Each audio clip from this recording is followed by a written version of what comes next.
This is the Chapter 6 lecture, Public Health: A Transformation in the 21st Century. Let's start with a definition of public health: what society does collectively to assure the conditions for people to be healthy, focused on protecting and improving health of populations. That's very important. Historically focused on sanitation and the environment, later on communicable diseases, later on the health behaviors that increase the risk of non-communicable diseases, and in the late 20th century became the last resort provider of health care for those without access. The Affordable Care Act put a new focus on prevention, which was needed, and some funding in the public health area, but the Affordable Care Act is being torn down and its future is uncertain at this point.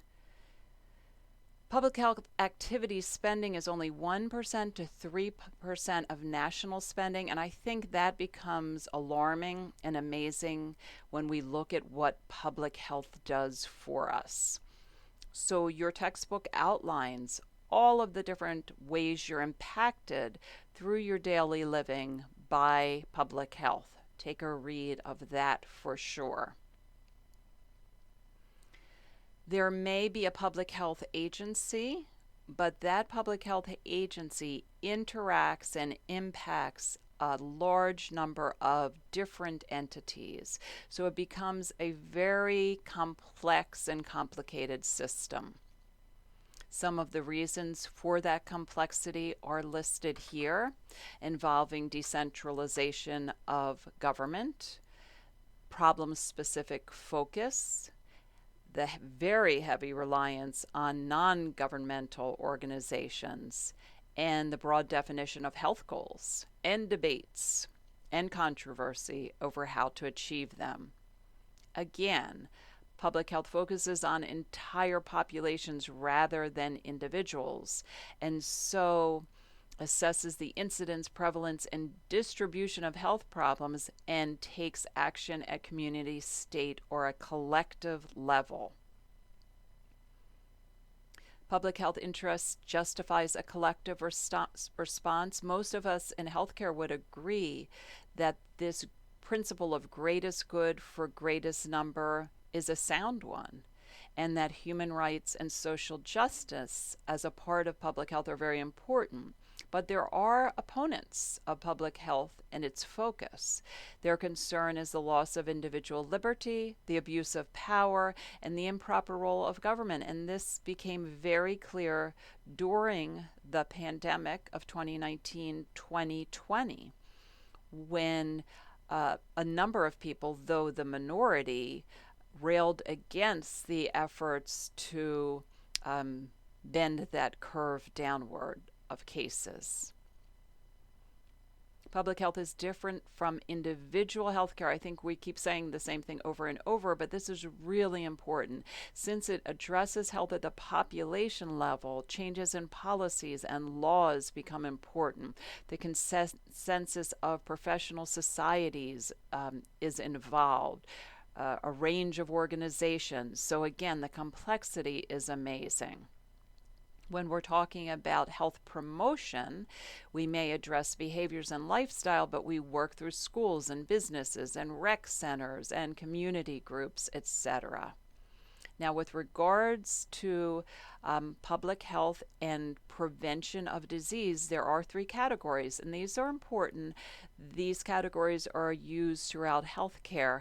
Primary prevention is to avoid the onset of a disease. Secondary prevention, to identify those at risk and prevent the disease. And tertiary, to treat people with the disease. Read about Healthy People 2020. This comprehensive review has specific objectives. And note the difference between universal prevention and targeted prevention. Universal prevention means everyone receives an intervention equally. Targeted prevention identifies those at higher risk.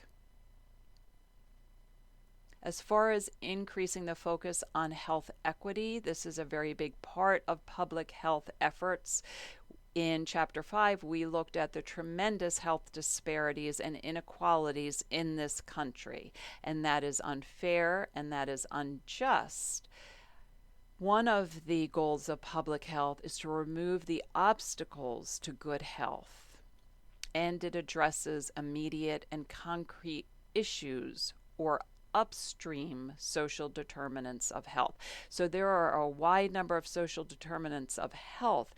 Public health looks more at the societal level, at the policy level, at the structural level. Here are the core functions. Be sure to read through this as well. This would involve assessment, policy development, and then assurance. When we're talking about these core functions, the assessment is entirely necessary to understand the prevalence, severity, and causes of whatever disease, condition, problem you're looking at. Policy development creates solutions. They may be laws, they may be regulations, they may involve things like prohibiting smoking in public places. Assurance assures enforcement of policy, and that's very important. If we have recommendations, that's a lot different from regulations. And if we're talking about policy and regulations, then we also need to make sure that these policies are enforced. So when we're talking about core functions, here's an example of the step-by-step process. Monitor the problem, investigate causes, develop policies, enforce laws, evaluate effectiveness, and then diagnose and investigate. State is usually the authority for public health.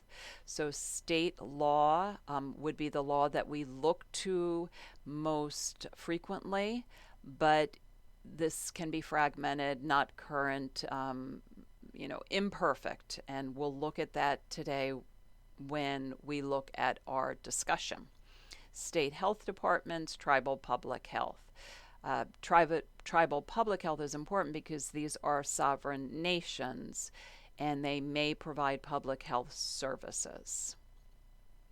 It's very important that we understand the interplay between different levels of government. So when talking about federal laws around public health, that preempts state laws. And finally, as far as the 10 essential services, be sure to look at figure 6.2. And let's end with what the challenges are. The challenges are a shrinking government and wide swings in federal support. The budget that public health has to work with is often quite minimal. The opportunities are that this is recognized more and more as being a very important avenue for addressing the social disparities, the health disparities, the social determinants of health, etc. We need to make sure that public health has effective communication and advocacy. There have been cases of problems that have caused issues with public trust around public health. The Tuskegee experiments were one horrible example of that, and you can look that up. It's in your textbook for sure.